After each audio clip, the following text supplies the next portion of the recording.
there we go. Okay, we are live. Say hello, everybody. We have Kelly Snyder with us. It just takes a couple minutes, Kelly. He wanted to go just straight into the live, so here we are. We've got the mods in the chat. We're going to see how many people are here. Kelly Snyder, you've been waiting for. I know a lot of you are really excited to meet Kelly, and you have questions for Kelly. He is the founder of the FindMeGroup. Kitty says, welcome. And Bev says, welcome. Margie says she's number 14. Thank you for everybody do the YouTube things. So what we thought we would do, Kelly decided he would just ask questions as they come in. I've got some questions that I've got prepared for him. And we'll just see how it goes because we don't have a whole bunch of people yet. We might get more coming in. So do you want to start with Kelly introducing how you got into law enforcement, if that's okay with you, and what your fondest memory is before the FindMeGroup? While I was going to the University of Hawaii, I worked at a hotel in Waikiki called the Halekulani, and the Secret Service used our specific hotel all the time just because it was only a 2-story hotel on the beach in Waikiki, and they could control the entire second floor, which when they would come in with a dignitary, they would control the entire second floor, and there was only one way in and one way out. They would block all the other exits. And, okay. I met an individual with the Secret Service named Chuck Vance. He ultimately recruited me to join the Secret Service, which I did.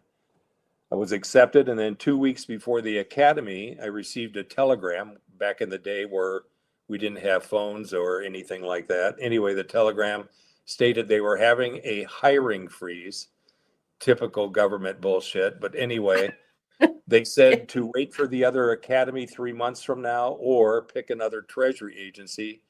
So I selected U.S. Customs Agency Service to go to the academy. And then once I got to the academy, they actually put me into the narcotics unit, which ultimately is what I stayed in for over 4 years with U.S. Customs. And then about 4 years after I joined them, I transferred over to the Drug Enforcement Administration, and that's the agency that I retired with in 1995.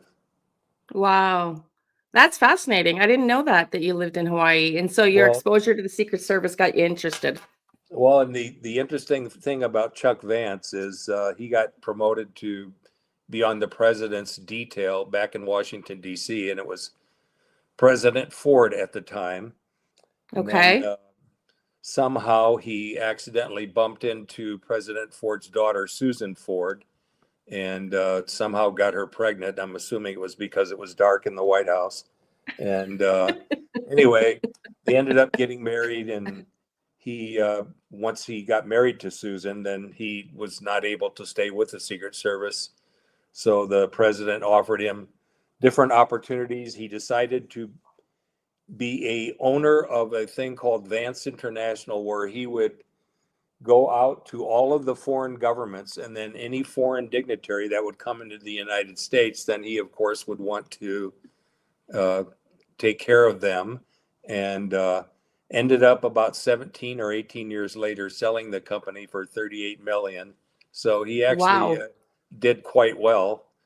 And anyway, that's how I got involved with the government. And then once I retired, I decided after putting approximately 4,000 people in prison, I thought I might want to do something a little bit more positive in the sense of helping people. Mm-hmm. And I decided to join the Big Brothers program locally. And then I wanted to work for missing children, and I joined the National Center for Missing Children. And ultimately, in a 3-year period, they sent me on 3 investigations. And it's not something that I like sitting around waiting for the phone to ring. So I just decided to start my own organization. And in 2002, I took some of the people that I was working with the National Center for Missing and Exploited Children and asked them if they wanted to join my organization. And then, ultimately I had right on hand 7 investigators that could look for missing people. We tried to concentrate on missing children, But ultimately, when the word got out that we were looking for missing people, then families would ask us to look for missing adults and loved ones of all ages. And it just blossomed, and then I always wondered if the psychic world was, smoke and mirrors and a bunch of bullshit, or did it actually have some kind of meaning? And so I approached a local psychic here in Arizona, and she stated that it does work. It doesn't work all the time. And no psychic that I've ever spoken to in 22 years can explain why it works and how it works, because everyone has a different modality, different skill level. And long story short, they said that it did work. And I said, well, let's give it a try. 3 psychics joined the group immediately. And then within about a month, the word spread. And then I went from 3 psychics to 25 psychics. And about a year later, I had 250 psychics. And that wasn't the easiest part of the group, obviously, because when I would make an assignment, I would receive all the reports, and then it takes me, I read each and everything in the report, and anything that has anything to do with a lead or potential fact that the police can utilize, then I would put that into my report. So sometimes it would take me anywhere from 6 to 8 hours to read everything and then to put it into my report. And that's slowly and methodically how everything started. And then we started finding people using psychic information only. And the very first person that we found was a guy named Ed Hatfield. And I had 4 psychics in the group that stated the following. They said, he's at mile marker 310 on Highway 17, about 300 yards east of the highway. We went there with our search dogs, and within 45 minutes, we found him.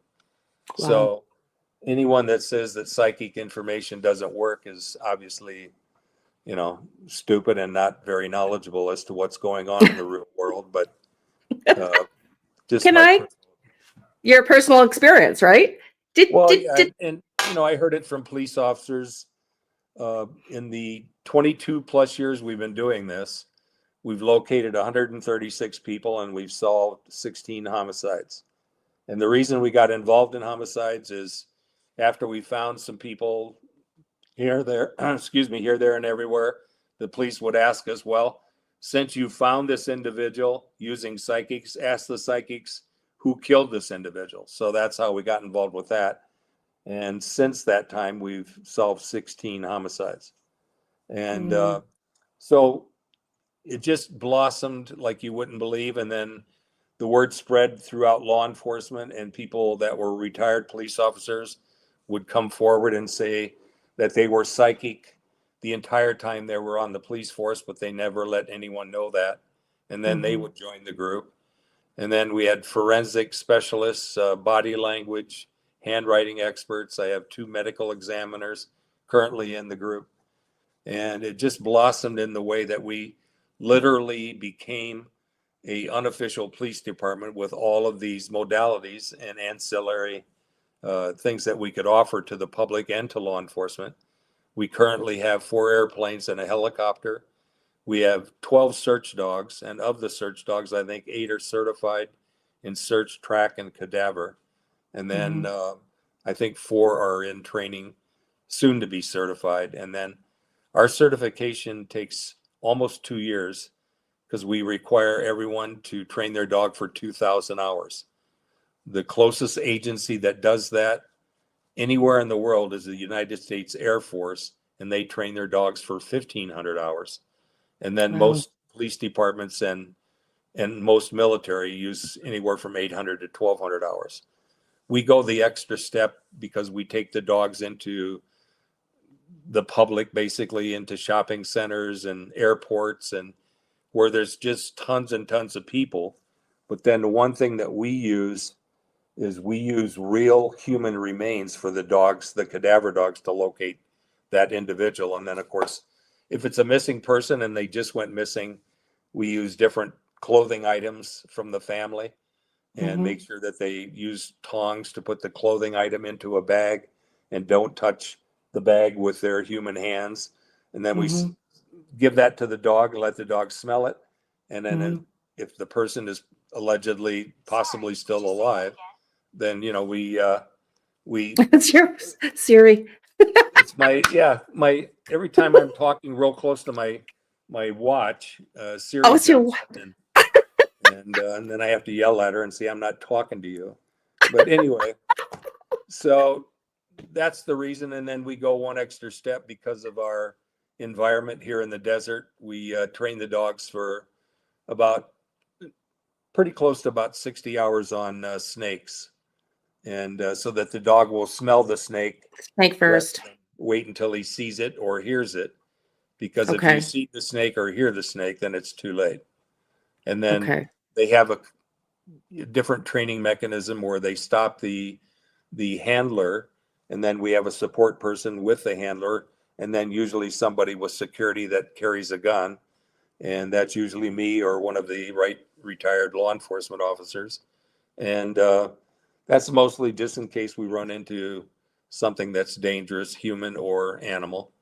And it's been working. And in the 25 and a half years I've been working with this lady that runs the search and rescue, we have never missed. If the person is in that area, Wow. our dogs have been 100% accurate.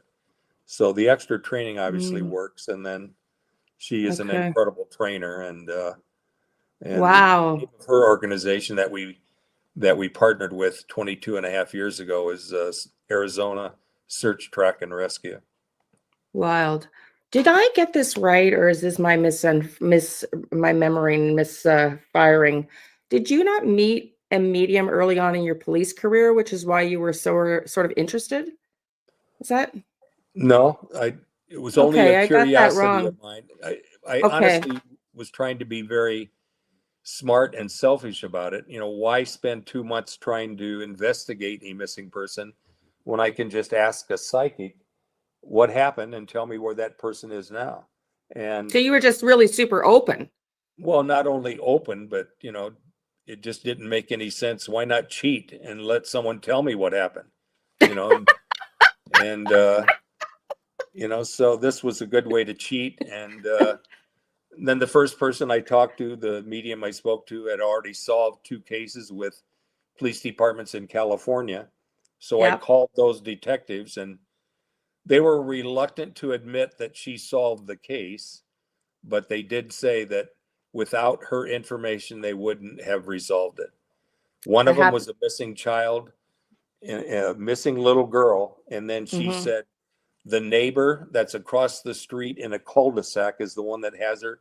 She's locked up, tied up, and then she's inside of his clothes closet in the hallway. Police went and knocked on the door, asked him for permission to enter into his home, and he denied that. They kicked the door in anyway and found the little girl alive. And Wow. so those detectives said, had we not taken her information, they did an illegal search, but who cares? They found the little girl. So obviously Right. they didn't give a shit about that. But, and then the other one was a case in a different police department where she told them to go to a certain area within, I think, about a half-mile distance. And then she said the little girl was dumped off the freeway, and she's about 30 yards off into a field, uncovered. So it wasn't like she was buried. And so the police did whatever they did, and they found her. And so Mhm. those were the 2 cases that convinced me that it might work. Got the 3. She was one of the 3 that joined the group immediately. And Mhm. then, like most psychics and most people, they tell their friends, "Hey, I just joined a group," Mhm. and then the word spread, and before I knew it, Mhm. I had 250 psychics. Right. So, Whispering Winds is a mod, Donna. She wants to know, why do you think, Mr. Snyder, why do you think so many law enforcement refuse to even think about trying different things than they're accustomed to in their field, like working with psychics? Because there's still a lot of adversity, right? With Well, that. there is, but it's only singular. And then what I mean by that is if you have a murder case or a missing person case, and you are in a big city like Los Angeles, for example, it could be any city that has a large police department. And then what was going on for years 20 years ago and before that, is the police department would receive 20, 30, 40, or 100 different psychics calling in to give them information. And what they would tell me was that more than likely anywhere from 80 to 90% of the information they received was worthless and had no meaning and had no factual basis. So what they ended up doing was they were taking the information because they're required to do that, and then they would give it to their intelligence analysts.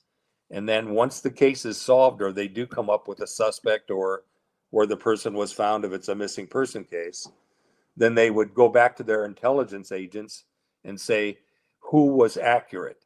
And once they decided who the accurate psychics were, then they would bundle those people into a group, and then they would individually contact those individual psychics.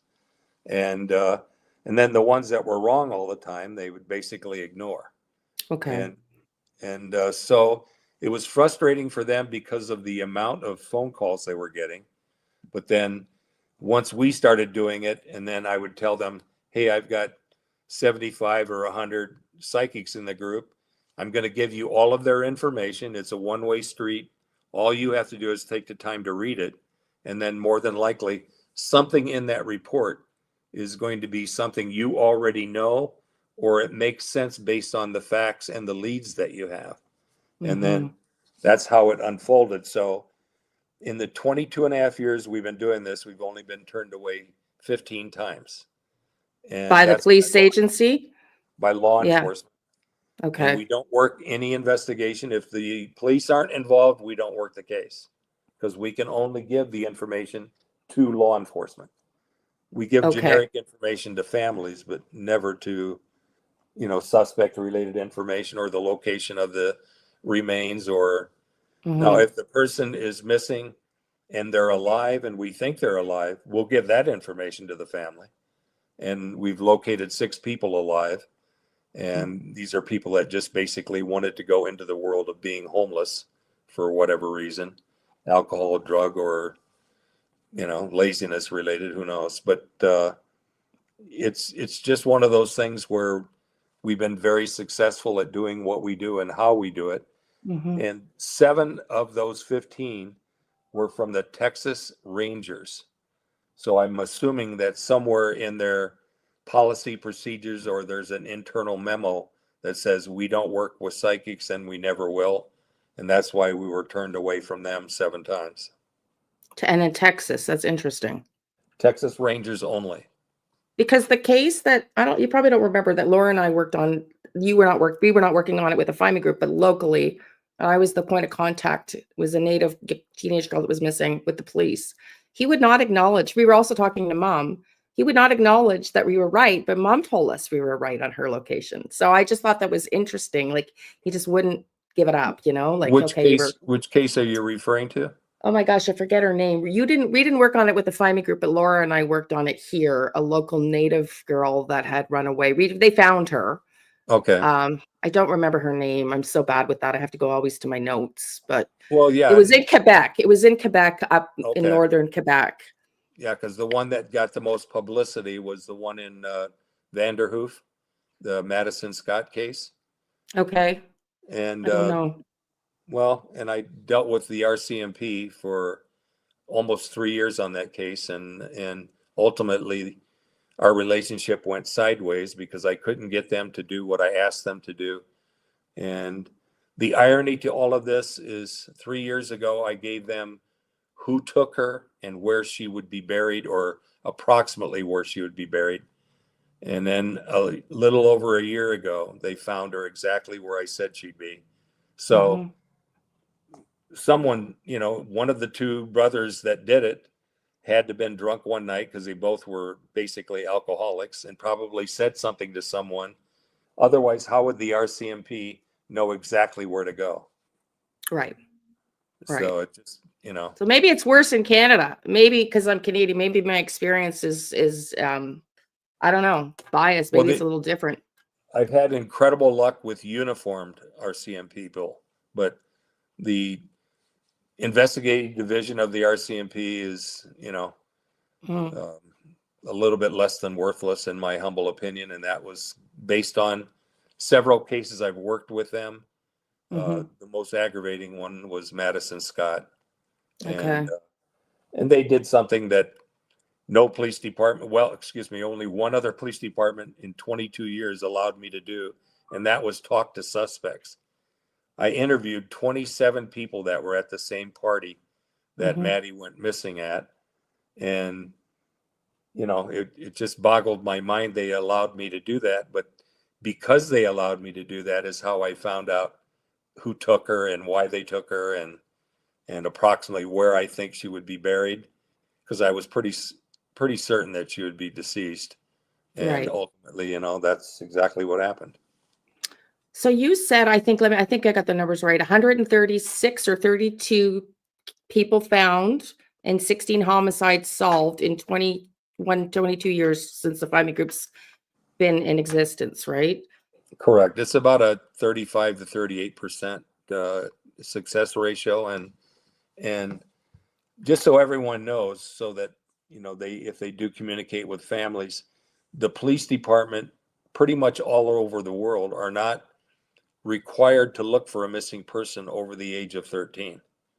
And I where know, that it's astounding. where that figure came from, I've asked probably 100 police officers, and they say it's just an internal policy. We don't know who created it, but they're almost 100% identical across the world.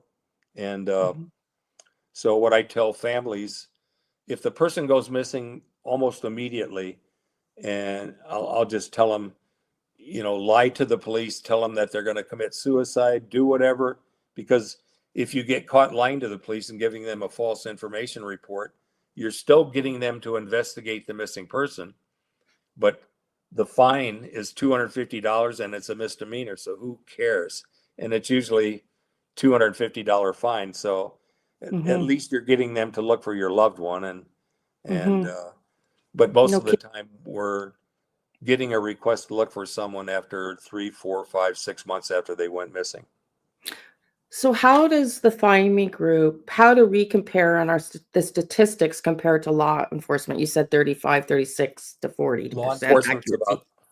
Law enforcement is about 5%. What? Yeah, We're that much higher? Well, think wow. of it. They're not required to look for anyone over the age of 13, number one.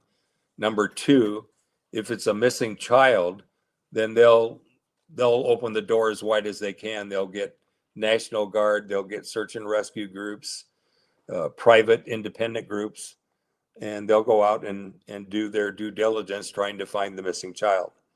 But if it's an adult, they take a missing person report, they enter that person's name into what they called a BOLO and a NCIC alert. BOLO is be on the lookout. NCI is the National Information Center for Investigations, and NCIC goes worldwide. The BOLO goes local, and they do that for silver alerts for someone that's elderly, for Alzheimer's or dementia people that go missing, and we get called out a lot for dementia and Alzheimer's people because they just basically walk or drive until they drop or stop. And my dad's a runner. He's got a bracelet. Yeah, and it's nothing that's out of the ordinary. They try to find a way to get out of their facility, and sometimes the staff makes a mistake and leaves the door open or doesn't pay attention to something, and then most facilities have a hourly raise your hand if you're here kind of a system, but a lot of them don't. So it just, and like I say, we get called a lot for the missing Alzheimer's or dementia patients. And kids. Sherry has a question, if that's okay. She said, Yeah. how did you determine who was the killer from interviewing the suspects in that case? The very last 3 people I interviewed were the very last 5 people at the party. And it was done at a lake, and I think it was called Hogsback Lake. That's sort of sounds familiar to me. And anyway, they said the last 2 people, well, the last guy that left said the last 2 people there with Maddie were the 2 brothers. So then based on that, I obviously wanted to interview the brothers. So I called up one of them and I asked if I could come over and talk to him. And he said, yes. I went over, and he was the only one at the house. And he was extremely nervous, and answered all of my questions and just said that, yeah, they were the last two to leave, but then she was left there in her tent. And then when I called the second day to talk to the other brother, I was on the phone with him for about maybe 2 minutes. And the father must have been ultimately hearing the conversation. He grabs the phone from the son and says, do not call back here. Do not come to my ranch. He said, if you do, I will kill you. Oh, And I said, well, in that case, I don't think I'll come over. And, you know, Kelly, you're always funny. Sorry. well, you know, it You got to seemed throw to some make humor in it. seemed to make sense at the time. So I reported that to the local RCMP, the uniformed people, and they just said that he was basically, a little bit off center as far as his mentality, and they've had problems with him before. Well, Yeah. anyway, all of this went into my report. I told them what I thought, where she might be buried. It was I think, 130-acre farm / ranch. They had animals, but mostly of it, what they did was farming. And, they had tractors and they had a backhoe. They had everything that you could think of machinery wise that they could dispose of a body. And then I found out about a fruit cellar that was partially on the land, and tried to get the RCMP to go there and do a search warrant and take cadaver dogs. And they didn't do it. I got a phone call from one of the primary investigators about 6 months later, said they went to the house and asked for permission. They were granted permission, and they looked all around the property and didn't find anything suspicious. And I said, did you take a cadaver dog? And they said, no, we didn't have one available. Oh my gosh, I what a said, well, then, waste. Why would they go? exactly. But, at that point, I was already on the list to be blackballed to come into Canada. So that was after didn't- my conversation with the chief of the investigation for all of RCMP for all of Canada. He and I had a expletive kind of conversation. Relationship. Well, it was mostly expletives on my side, but I may have called him and his family certain names that he probably didn't appreciate. But at that point, the gloves were off. And then, ironically, 3 years or how many ever years later, guess where they find the body? Same spot. Yeah. I know. And, I couldn't get anyone in your wonderful world of media people in Canada to respond. Oh, because it's all censored over here. Well, it's either that or they're afraid of the RCMP. Who knows? But, here's the truth. Here's what I gave the RCMP after she went missing. And then the truth be known, that's where they found her. So who knows? I'm not looking for a pat on the back. I just wanted them to do their job. Well, no, exactly. That's what's so frustrating. And I'll have to premise, because I told you we're not going to ask you specifics about Sebastian Rogers, but maybe generalities around, law enforcement's behavior, parents of missing kids and stuff like that. And I think a lot of people are frustrated in this case because the law enforcement are just dead silent. Someone was referencing in the chat, I got sent, one of my subscribers who was in the chat was saying had to take her dad to the doctor. Sorry, she couldn't be here. Sent me audio evidence that the FBI, I sent to Memphis. I think I even emailed you about that, and they called me back. But when I called TBI with it, they hung up on me. Well, They literally hung up on me. And some agencies will do that because they have internal policies. But I didn't even tell her I was a psychic. Well, and the irony to that is they take information from the scum of the earth on the street, which are called informants.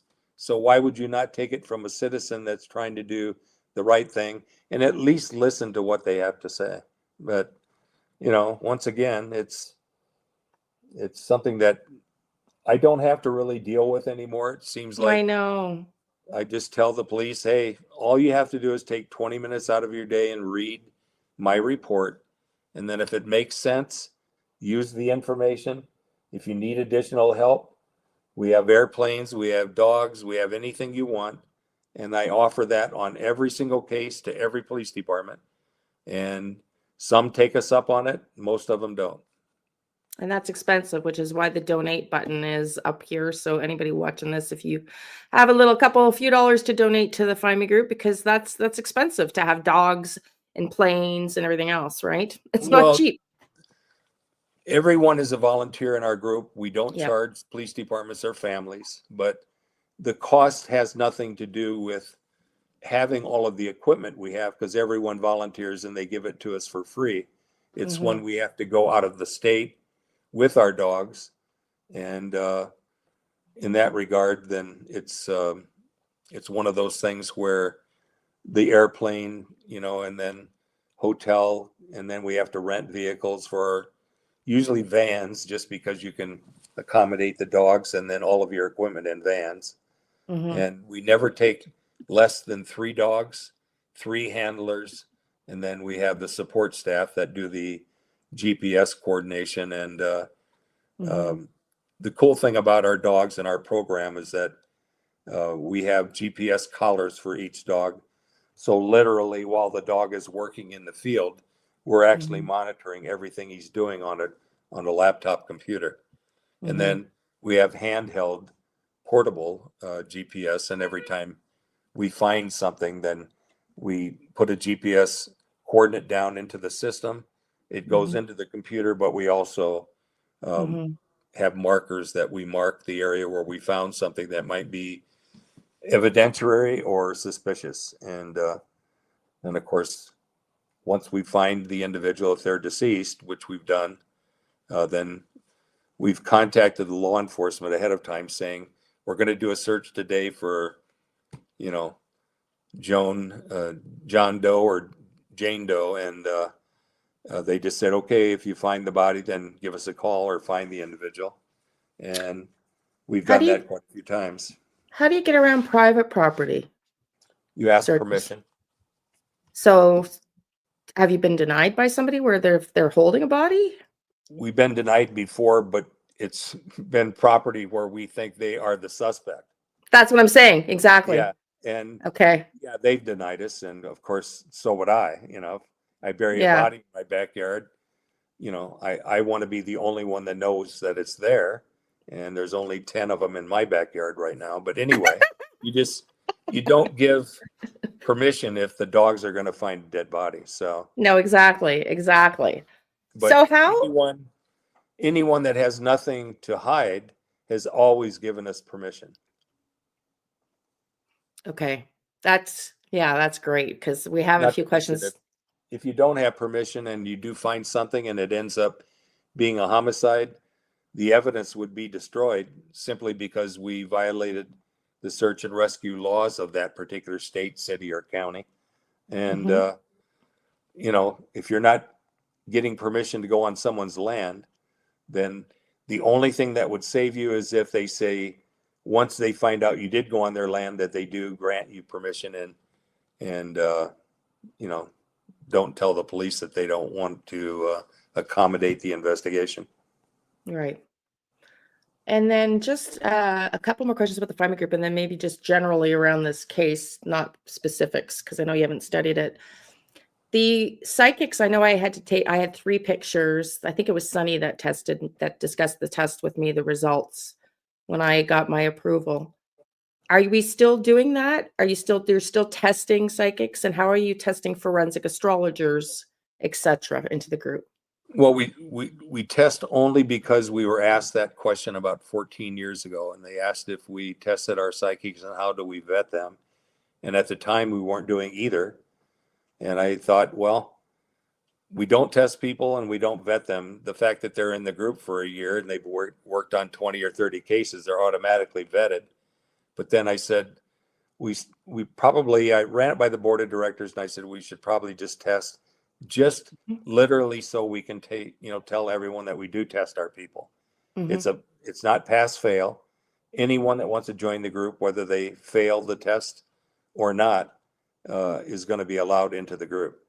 Okay. And the reason for that is simply just because you could have a bad day in your psychic world and get it wrong today, but tomorrow you would get them maybe 100% accurate. So it's it fluctuates for sure. well, yeah, and I've been told 1,000 times by 1,000 psychics that the best psychic in the world doing what we do is only about 65% accurate. We hand out a photo, a name, the last place the person was seen if they're missing. If it's a homicide, where the person was found, who the person was, photograph, who did it and why. And Right. that's basically how we have been so successful. So, I mean, Right. it's worked this far. And then as far as the forensic astrologers that we have in the group, currently I only have 2 that I'm aware of. Okay. Dave I is give still there. them, I give them a date of birth, a time of birth, and a place of birth, and they use that for their charts. And that goes into the general email for everyone, but only 2 or 3 of them are using that data, for their charts. Dave Campbell is probably one of the better ones because he does it manually, and then he also does it with his computer. He has a program, software program, and he enters all that information into the computer, does his manual reading first through his forensic astrology, and then does it through the computer and then tries to see if they match. Okay. I know I want to read his book. I just haven't had time. I do want to study it. Isn't he? He's written a couple, hasn't he not? As far as I know, just one, Just the but he may one? have written Okay. more than that. I'm not sure. Okay. And then about maybe 6 years after he joined the group, another forensic astrologer joined the group. And as far as I know, unless someone just didn't share it with me, I only have 2 forensic astrologers. Okay. So we're mainly psychic mediums. And then there's another guy I know that talked about that has premonition dreams like I get. The process. You go through sort of, and then we'll move on to the generals of this, not the specifics of the case, but general alarms and things that you would advise. The process is you get the results from all of us, and then do you look for consistencies or commonalities that you're looking No, to submit to the report, to because the I don't police? know anything Why did about I get the that facts. wrong? Okay. And it Okay. doesn't make sense for me to analyze anything that any of the psychics are saying. Certainly, because of my law enforcement background, I notice all of the similarities. So if 20 psychics are saying that, the person is deceased and they think that that person is here, and they're all saying in the general area, and Ed Hatfield was exactly that case. But the irony to that is, I think it was 17 people told me where Ed was, 4 of which specifically told me. And then I think it was 18 or 19 said that he was still alive. And he was dead as a doornail 11 days before I even assigned the case. So the point being is, all of these people saying he's deceased were accurate, and the area that they said was accurate. But then what about the other ones that said he was still alive? So that's why I don't analyze, and that's because I have no clue whether the person's dead or alive until we Okay. find them. It's funny. And My memory was wrong on that because when I was going to write the book, I guess I remembered that incorrectly. I thought you looked for consistencies. no, I mean, I notice them, but I don't look for Okay. them because I don't Okay. want to try and pretend that I'm influencing the police department. I just want them to look at the facts just like I do. And then I don't usually know anything about the case, but they do. And they have leads and suspects and information that they've already I see. developed. And with that information, they can look at what I'm saying in my report.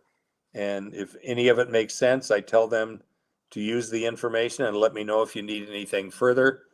And then I said, if there's nothing in there that makes sense to you, then put it in the round file or into your regular file that you're supposed to put it in the office. But Right. So they would see some keywords that might be more relevant to them because they know the ins and outs of the case. well, yeah, if it's a missing Yeah. person case, they're looking at the general locations. And then Okay.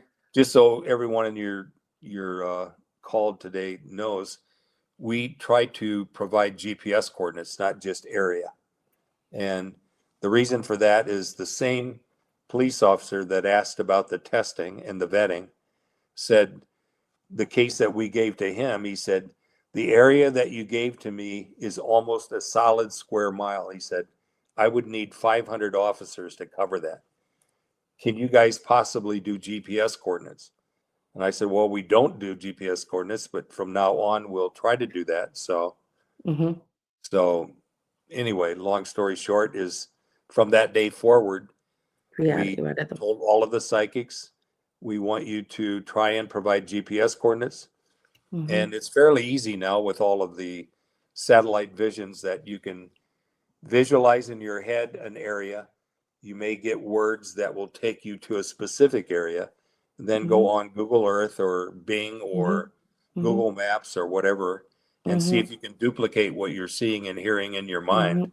Mhm. Mhm. And anyway, I see a question here from Sherry asking if I'm psychic, and the answer to that is no, not even close. I worked undercover for 9.5 years, and I would get feelings about people not wanting to give me their drugs, and sometimes people would plan on killing me, robbing me of my money. But what they didn't realize was that I was wired, and there were 20 agents outside wherever I was waiting for me to give them the call sign that would tell them I'm in trouble. And so it never happened. But I did get, I guess, some kind of an intuition or street smarts that would tell me that this doesn't feel right or look right. And then after we would arrest the individual, I had quite a few of them say, yeah, I was going to shoot you, kill you, take your money. Nice. We do, just Sherry came in late, just to reiterate what you said earlier, though, we do have police in the group, active police that are psychic, correct? Yeah, they're not active police officers. Most of They're them retired. retired. Okay. Yeah, we had one female that was a California state trooper for 2 years while she was in the group. And she had told me early on she didn't want anyone to know. And then even after she retired, she only told a few of her friends that were on the sheriff's department. And then we had two police officers in London that were also um, psychics and providing information to the group. And then one police officer in Canada that was our CMP that didn't want anyone to know. So we've had them where they've been on the job while they were doing psychic work for us, but we honored their privacy, and of course, um, some of them are still in the group. Yeah, a lot of people have been in the group for a long time. Yeah, I've got 20 members that started in the group in 2002. That's crazy. That's wild. That's great, Kelly. That's great. Let me just look at what I've got for my questions here. What's your most memorable bust, if you will, when you were LE, when you were in law enforcement? Anything? Well, there's actually quite a few. I did a lot of overseas travel with when you would arrest someone locally, you'd ask them to cooperate. Mm-hmm. And in the federal law enforcement system for the drug related world, um, a minimum mandatory for each count of every count that you were arrested under or Mm-hmm. charged under was a minimum mandatory 10 years. So almost anyone you arrested was looking at 35 to 50 years in prison. So that's a fairly decent incentive to cooperate. So Right. once they would cooperate, they would give you the name of their source and then ultimately introduce you to their source. And one of that cases that happened, I arrested a guy in Seattle, Washington, and he introduced me to his Bogota, Colombia source. And the individual just happened to be the Deputy Attorney General of Colombia. No. He ultimately delivered 35 kilos of cocaine to me in Medellin, Colombia. And what I tell anyone that will listen is if you ever get a chance to go to Medellin, go lay down until the thought goes away. because it is a horrible place. Almost everywhere you can think of is a shanty or a lean-to. Very few homes, and the few homes that do exist are basically crumbling messes. But because of his job as the deputy attorney general, he asked me to meet him in Medellin rather than in Bogota, where everyone knew who he was. And so he delivered 35 kilos of cocaine to me, and went to prison, believe it or not, for 6 months. And the reason he got 6 months was they had a coup, and the coup released him. No. So I have no idea where he is, but Wow. that's probably one of the, I mean, I did the same thing with the prime minister in Belize, and an individual that was customs, the commissioner of customs in another foreign country in Costa Rica, and just things of that nature where, just people just trying to make a couple extra bucks. And the best part about the case in Bogota is that I told him that I had 100 customers that I supplied, and I would like to get 20 to 40 kilos a month. And I asked him to send me a 2 kilo sample. And he said, well, I won't send you 2 kilos. I'll send you 1 kilo. The first one he sent to me was with his cousin. And of course, we were videotaping. We had wiretaps on his house. We had everything you can think of because of our agents that were working in Bogota. And so we knew who came to the house, picked up the drugs, and where that person went. They went to the airport. And each time that person would land in a different country, we would have him arrested. Well, the first one was his cousin. The second one was his brother. And the third one is the best one. His 7-month pregnant wife took a kilo of cocaine, went through London, England, and I had her arrested in London. And she spent 12 years in prison in London and had the baby in the prison. So needless to say, she and her ex or current husband may have ill will towards me, but it's the breaks of the game. So that be it, eh? Who cares? Well, Them's yeah, the breaks. I'm assuming he would still like to have a chat with me somewhere in person in a dark alley. Okay, let's get into, if it's okay with you. Well, I have actually one more question. How many agencies do we work with around now? I think it was around 350 the last time we spoke a couple years ago. When you say agents, you said what? Police agencies. About how many around the world would you say do we work with? Well, we've worked on 375 cases, and probably, I'd say 45 to 60% were from foreign governments. So I don't really have an answer for you right now, Okay. but I can certainly get it to you because we keep a spreadsheet of every case that we work, and we do that mostly just because of the media. And then every once in a while, I have to go in and find a case because one of the agencies that we get donations from requires that I provide them with every 3 years, 25 cases that we've worked, foreign and domestic. And we don't get a ton of money from them, but it's consistent. So we go to the trouble of giving them the information that they need. But right now, I think it's 375 cases that we've assigned to the group. And then out of that, we've solved 132 or 136 missing and the 16 homicides. That's incredible. And that's, you said 40% success rate, and the law enforcement success rate is 5%. So that's pretty incredible. I had no idea it was that much greater than and that's traditional. Pretty much consistent throughout the world. And then, of course, in some foreign countries, regardless of your age, a young child or an adult, they just, they don't have either the financial ability or the desire to look for someone that's missing. Jesus. Let me just see. Must be an emotional work, she says. Miss Q says, are there any families that have contacted the group, but their loved one is still not back with them? Yeah, there's probably, I'm guessing 150 to 175 cases that are still pending. We've assigned it to the group, but we have not received information to where the case is resolved or solved. But one thing I would like to point out is that every 30 days, I have a person in the group that does research and goes and reviews every case that has not been solved. And then we do updates. And then if anything is solved or resolved that was in our favor where we got the information correct, then that goes on to the spreadsheet. And then I send all of that information out to all of the members so that they can validate the information that they originally submitted. And then once they do validate it and they got accuracies, then they send me the accuracies and I put that on the spreadsheet. Okay, thank you.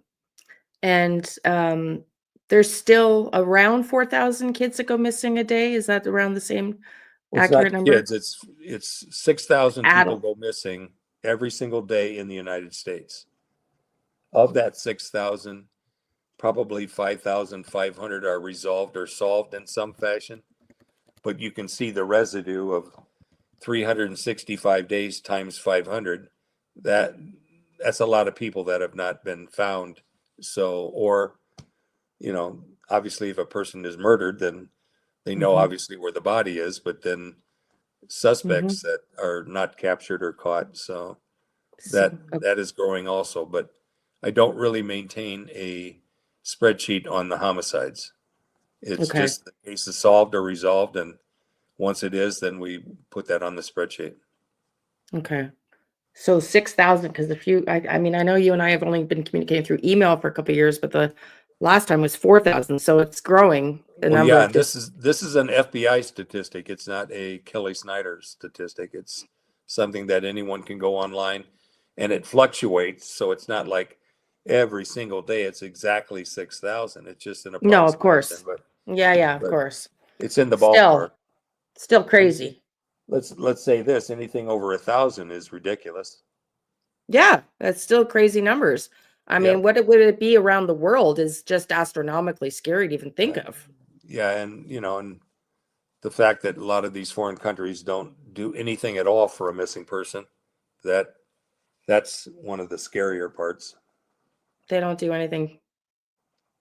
Some countries, I mean, it's not all of the countries. I mean, we've had luck with almost every single country, and then I don't know if you remember this, but we actually had a TV show in Japan for 4 years, hmm and it was called a docu-series, or it'd be a 2-hour program. It wasn't like a series every month or every week. And on the 5th episode is when the epidemic or the pandemic, started. So I lucked out in that regard. They asked me to be there on March the 8th, and then later changed it to March the 12th. Had I left on the 8th, I would have been stranded there for 35 days Nice. because they weren't letting anyone in or out of Japan for that many days. So, but the food was good, so I would have.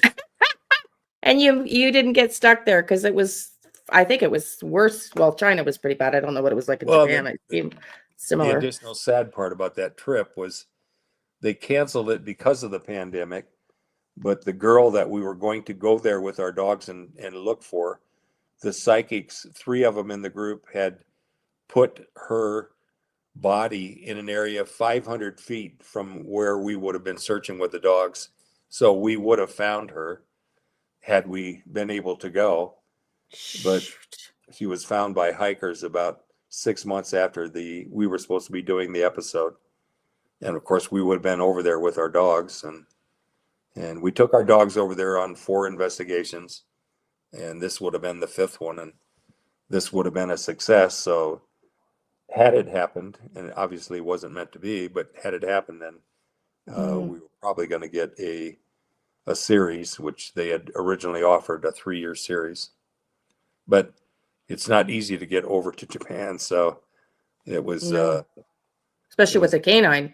well, the canine just it added to the the heartache of watching the dogs, because they would struggle a little bit, but then most of them were young enough that they did really well, and then we wouldn't feed them or give them water Mhm. prior to the flight, but then once we were about 2 hours out, we'd start feeding them little cubes of ice and then get them hydrated. And then once we get off the plane in Japan, the customs and immigration would allow us to, let the dogs take care of their bodily issues, and then they would hurry us up through customs and immigration so we could get the dogs some food, and so it was, they were very strict with their rules, but then they were very accommodating, largely due to the fact that we were there trying to find someone that was missing, and it was one of their the foreign nationals from their country, so they would, right, especially after the first TV episode, then they started appreciating why we were doing what we were doing. right. And Sherry's asking if they're available to view in the US. Actually, no, they were only aired in Japan. A couple of them slipped through the cracks, people that found them on the internet somehow and then entered them in YouTube. The show changed its name twice. The very last 2 episodes, the show was called International Investigator. And the first one was, they would have a 1-hour part show of a murder investigation with the FBI, and they would have the FBI agents come over that were retired. And I didn't like those because they were only giving us an hour when originally they had, told us that they would give us 2-hour miniseries, docuseries they called them. And but the last 2 shows, we had the full 2 hours. Okay. So are you okay if we go and ask you a couple questions, and maybe the chat here? There was 145 people earlier about general around Sebastian Rogers, not specifics, because I know you haven't studied the case. Yeah, I don't know hardly anything about it other than what you and I have discussed minimally. Okay. So he's missing, was reported missing February 26, 2024, 16 years old, autistic. A little boy from Hendersonville. No evidence of him leaving the home. Was with mom at the home. And I think it was bio dad and grandmom that I was trying to get to communicate with you. Stepdad had CAS reports of abuse, child custody case coming up, and Catherine wants to add high functioning autism. But stepdad in particular, threatened the Cajun Navy divers days after he went missing. There's billboards up now. Dog the Bounty Hunter is involved in this case. They put billboards up. He's threatening to take the billboards down. But what would be his reasoning for that? Well, right. The point. Yeah, that's I'm assuming that's where you were headed with this, but then it's like he has no control over that. He can say all he wants, but they're going to do what they're required to do or what they want to do. So, well, there's been so many threats. They left, physical threats. They left and they gave up the dive search. Have you ever seen that before? Well, never. Not if you're military or law enforcement. Threats are investigated, not where you turn around and you walk away because you're scared. The MO of a police officer and military is you run towards danger. You don't run away from danger. So that's been my motto all my life, and it still is. I mean, if there's someone in trouble, I'm going to go help them regardless of what the danger is. And it's instinctive rather than required or, beat into your head. But, having been in the military and being trained that way, and then in law enforcement, you're a public figure, and you're supposed to do your job, number one, regardless of what your job is. But then if someone is in danger, you're literally almost 100% required to go help that person, regardless of what's going on. And so I'm shocked that they would leave just based on the threats. It was even in the news. It was reported on the news and they're still ongoing. It's been a year, just over the year mark, and there's still threats. his parents have followed searchers. Like, it's just wild. So I just wanted to ask you, is it because they're also so deflective, and they're on YouTube, and their stories and their timelines change. What's the common process for a missing child in law enforcement?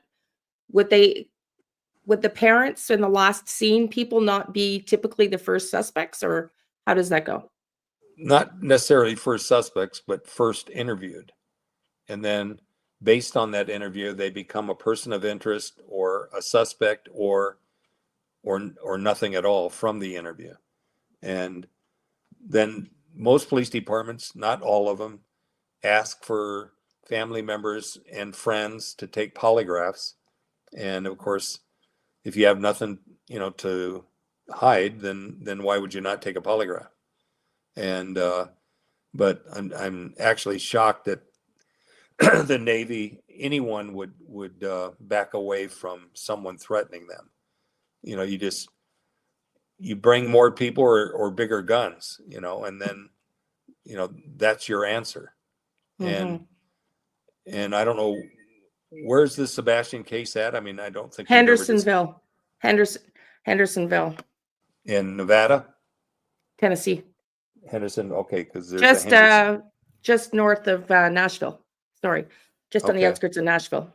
Well, I mean, once again, you've got TBI there, you've got, the police department, so, you don't, most states, most city, county have laws where, terroristic threatening is a felony. So, if I say to you that, I don't like the way your hair's combed, and I'm going to come and comb it myself, and if you don't like it, I'm going to kill you. I can be arrested for doing that and saying that. So, Okay, so what if I told you that one of the YouTubers is in court right now, and a judge, it went to grand jury because she hashtagged that stepfather. They brought a lawsuit. Does that sound like a normal justice system? but what was the case that was brought before Stalking, the? because she Oh, was stalking with hashtags. The stepdad, the one that's always on YouTube screaming, the one that threatened the searchers. but I mean, They she was also doing something that was illegal, correct? hashtagging. If I No, I thought you hashtagged said she was following. no, he was following her when she was handing out flyers. Okay, The I see what you're stepdad's saying. father. So let me just give you a little bit of a backstory. It's apparently rumored that the stepdad, who had all the CAS reports against him and was at a custody battle with this is his fifth marriage, with his fourth marriage to get custody of his daughter, was not allowed to be in the house apparently at the time Sebastian disappeared, rumored, because of the reports. His parents, his mom has a lot of money locally, and they are rumored to be influencing their law enforcement. Stepdad followed this YouTuber, and it's on video threatening her, and she's the one being charged for hashtagging and stalking. And that, according to the judge and the grand jury, it's going to trial. Does that sound like normal? This case is wild. It's normal in the sense that it's a case that can be brought to the court, but if she's ever convicted, I mean, then you've got a corrupt judge, a corrupt jury, and stupid, lazy, incompetent law enforcement. Okay. So, I mean, quite honestly, if I was the chief of police in that town and she was doing what she was doing, I'd have 2 uniformed police officers walking with her while she's doing whatever she's doing.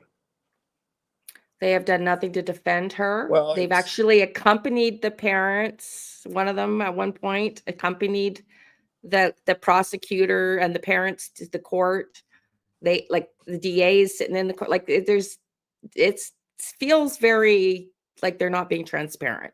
He's come out. Yeah, it sounds like it's a very small town and a small, police department, and adding to that, small minds.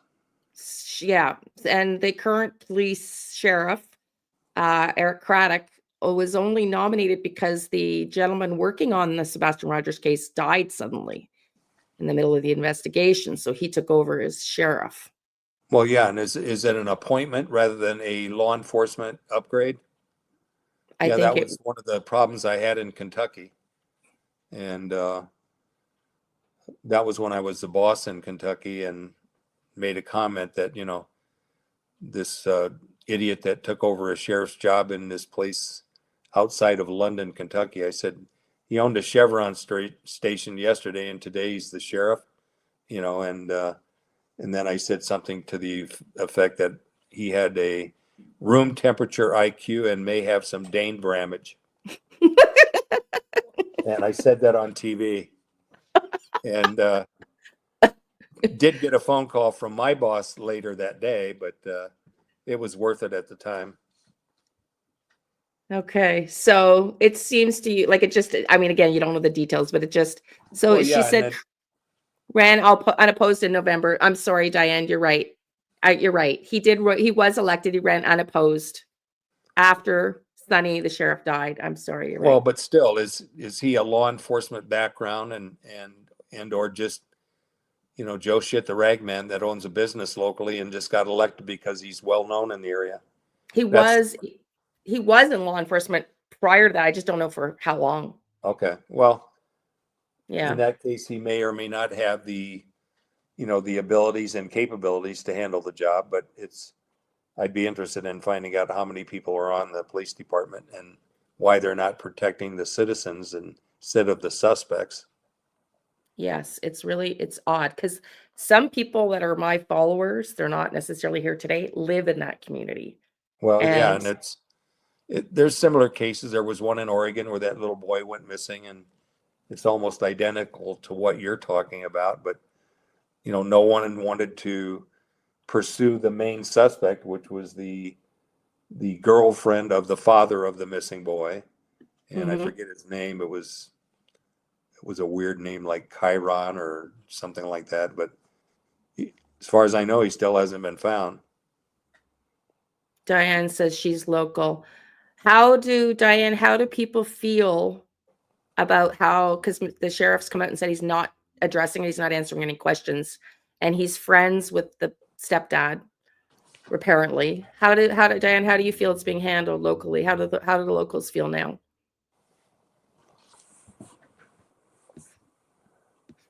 We'll just wait for her answer. And then I'm gonna ask a couple more questions just because, and then if anybody has questions while Kelly's here in general around Sebastian Rogers, please pop your questions in the chat. When Well, I guess that was already asked, when law enforcement should decide that they should be open to bringing psychics and FindMeGroup into a case. Do you have any advice on that? Well, it's not so much where they need to be open to it. It's just they're required to take information regardless of who's providing it. But the thing that I would strongly suggest is that if if there's a local case and they want to provide the information, do it in a written format. Find out how you can get that into the hands of the PIO, which is almost every police and sheriff's department has an individual responsible for all media, whether it's for suspect related information, regardless. As personal information officer is the title, and or police information officer, and get that person involved so you're not taking the time away from the investigators. And that's what all of the detectives have told me. They get upset because they're on the phone with these psychics, and most of them, are not accurate, and most of them are, just trying to get some grandstanding going, and it's taking their time away from their investigation. And Okay. that's frustrating to them. So get a sergeant who's sitting on his ass in the office or a PIO officer to take the info and coordinate that through the police department. That's what I've literally instructed tons of psychics and families to do, is coordinate the information you're receiving and then provide that to a designated person within the police department, Mhm. but not the investigator. Okay. Let the investigator do his thing or her thing, and that way they're not being bothered and getting frustrated with 50 50 psychics calling him every day or a week. Probably why TBI hung up on me. Because it's been inundated with this case. Yeah, and Diane's comment is frustrated because of the fact that the police aren't doing their job, and I'm here to tell you, they are not doing their job. And then, you know, the only thing that they can do is get TBI involved. But if you get hung up by TBI, then there's your answer as to how they're going to get involved. And FBI Memphis called me back and was very appreciative of my evidence. That's the only success I've had. What I've said 1,000 times to other people, and I'll say to you, is that no outside agency is ever going to take over a case unless they've located, found, and can prove corruption. All they do is they'll say to you and anyone that asks, we will be more than glad to help investigate the case if we are invited into the investigation. Mm-hmm. And unless they're invited, they're not doing a thing. And that's every Bureau of Investigation for every city, county, and state in the United States. I mean, there's Georgia Bureau of Investigation, there's Tennessee Bureau of Investigation. Almost every state has one of those. And we most recently dealt with one in Montana that basically wouldn't get involved. And then ironically, the main suspect in the murder was friends with literally, out of the 7 sheriff's department officials in the office that were certified, he was friends with every single one of them, including the sheriff. That's what we feel is going on here a little bit. If you're friends with the suspect and the murderer, you know, who's going to investigate it? Mm-hmm. Case still unsolved. And then, I mean, the facts behind this case prove 100% that he did it. And then the body was found 15 months later, preserved. So, you know, whose freezer was she sitting in? Yeah, right. I keep getting that Sebastian Rogers has been moved a lot. Does that happen often in kidnapping cases? And then I got a question for you from someone in the chat. Very seldom does that happen, but I'm not saying it doesn't happen because we know for a fact it does. But moving the body once is more than enough. If you feel that the police or family or someone knows where you may have buried the body, then it makes sense that, you know, you would move it and then try to move it to some place where no one's going to look. But then, you know, sooner or later, you're going to get caught moving the body. And then keep in mind, you know, regardless of how you've concealed the body, the smell and the odor is something you can't hide. Could he be alive and be moved, though? Of course, that's absolutely, yeah. Yeah. That you could do 100 times, but still, every time you're moving that individual, dead or alive, you're running the risk of being caught. Yeah. Okay. So, because anyway, I'm not sure, but we can talk about that in the chat later. What do I want to ask you? Well, let's ask you this. She wants to know, would love to know Mr. Snyder's thoughts on why luminol wasn't done on the home, the house, and the cars. Yeah, I mean, once again, depending on the expertise and the competence of the police department, these things are things that happen normally. But is this police department, you know, like 10 officers and none of them have the brain capacity to do any of these testing mechanisms? And how was the case first approached? Was it a endangered missing? Was it a runaway? I mean, all of these things come factored in. So without knowing all of the facts of the case, is luminol supposed to be used on every single case? No, but could have been and should have been maybe used on this one. Okay. Well, the FBI's there's a $347,000 reward that is not really payable, in my opinion, by Dog and the Bounty Hunter. But the FBI, I think it's the FBI, have a $50,000 reward out as well. For what though? For locating Sebastian Rogers, and their first flyer that I downloaded from their site was saved kidnapping. So I'm assuming they think it's a kidnapping. Well, yeah, and they based on using that comment based on something that they've seen or written, or someone that's a suspect or person of interest, or I mean, the information didn't just pop up and they just thought for a second that well, let's just name it a kidnapping. Something came out factually that is making them make that comment. Okay. And they got evidence for a landfill search.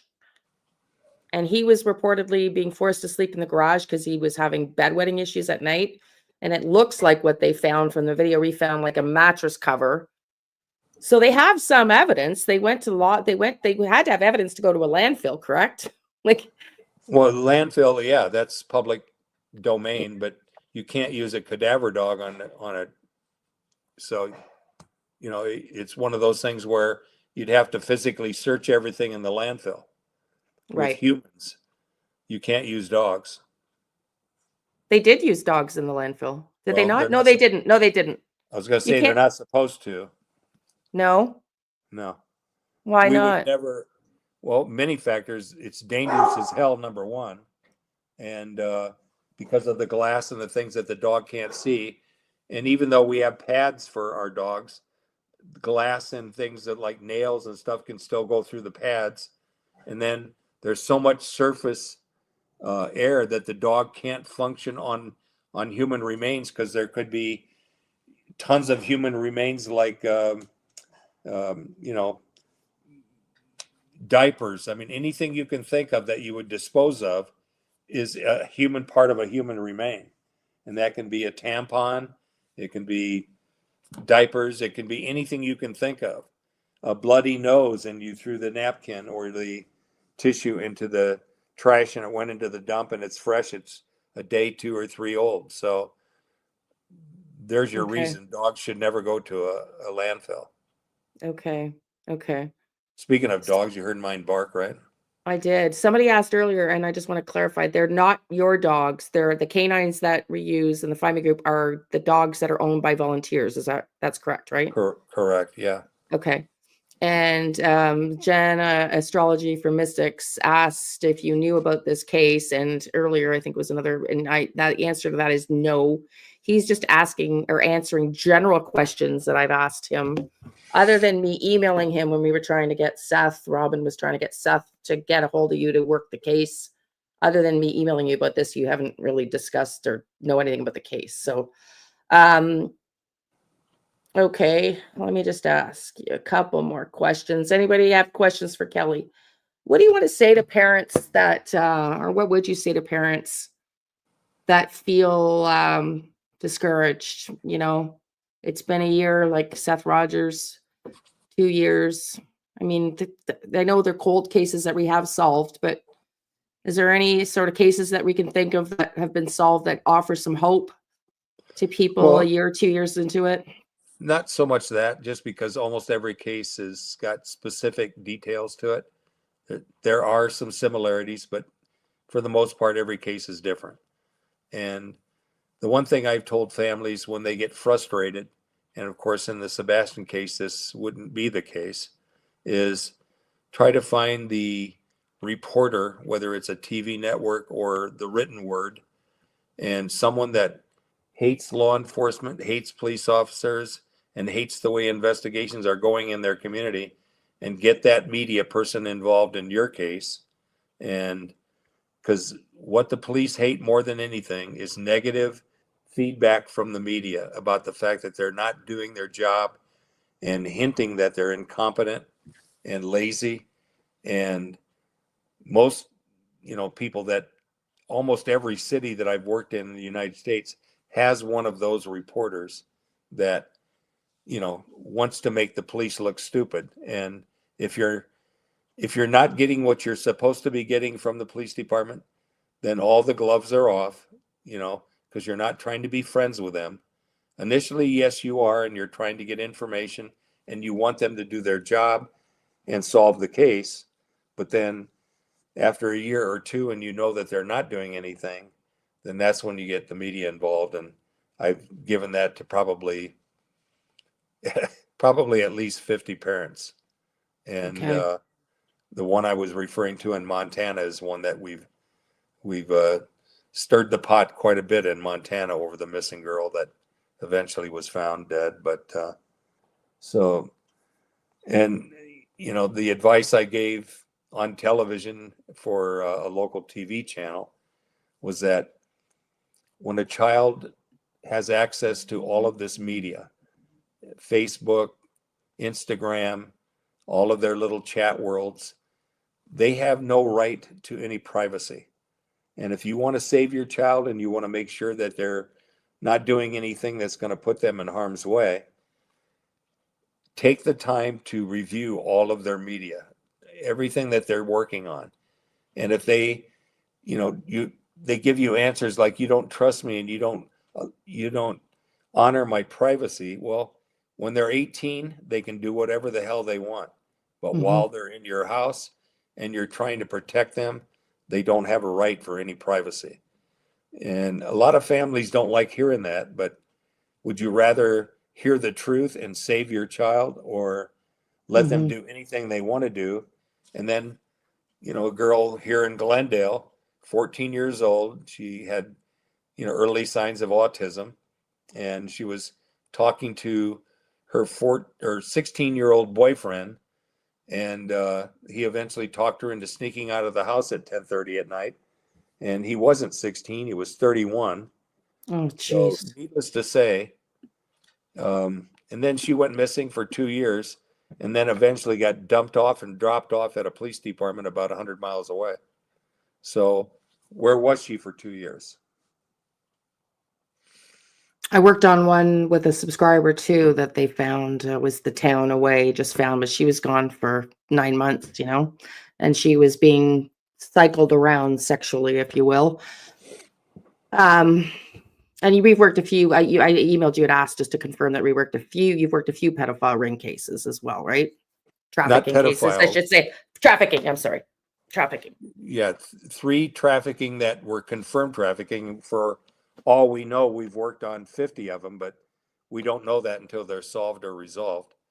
Right. And the one that comes to mind that we lucked out with is a lady that was deported to a foreign country. And once she got to the foreign country, the officials gave her off to human traffickers. And what they didn't know is that her 2 brothers were both military paratroopers, and one of them was in special forces in that community. So we started providing information to them, and they started going around and kicking in brothel doors. And this lasted for about 2 weeks.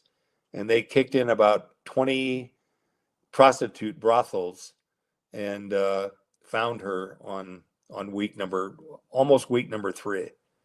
And they were just, violating the hell out of the law, but they were kicking in prostitution rings.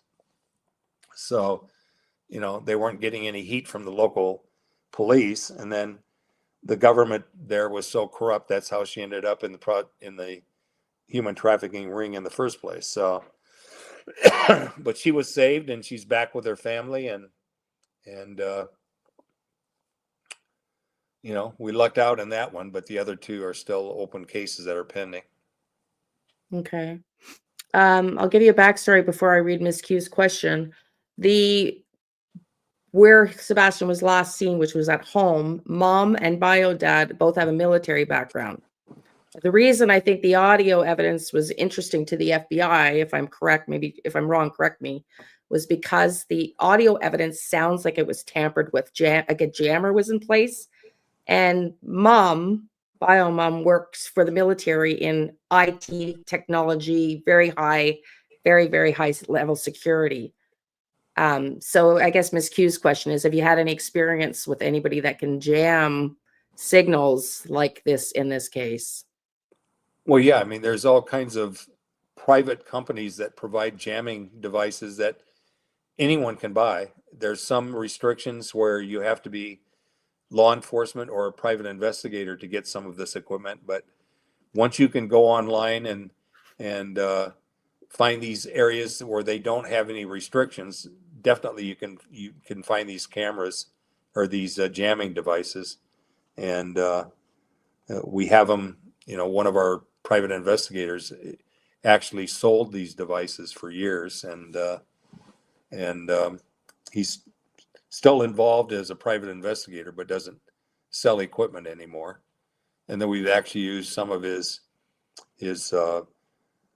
equipment where we were taking a vehicle and putting a bugging device on it to where we could track it anywhere it went. And we've used those a couple of times. And but yeah, you can buy them pretty much offline if you go to the trouble to look really deep. And how easy is it to clear them up? Because I was introduced, it was sent to me. I tried to clear it up. It was sent to other YouTubers. I sent it to the FBI. They were interested to have it, but it's been extremely hard to clean up, to hear. You can tell there's conversations happening, and it was attached to a Ring camera in the local neighborhood. Well, yeah, and they have these specialists, these experts that they have the type of equipment where they can enhance the sound and get rid of all of the background sound, and then they can actually digitize it to where when the people are talking, they can actually digitize it online to where you're seeing the words, where you don't have to listen and try to figure out what the words are yourself.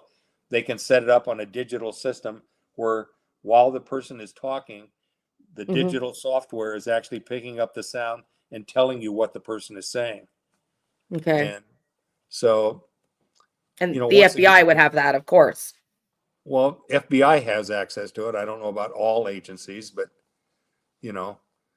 for example, we at the Drug Enforcement Administration, we didn't have some of that type of equipment. It was ironic that you couldn't use a cell phone when I was on the job, but I could go to the back of my government vehicle, open the trunk, switch a thing on my computer that was in the back of the vehicle.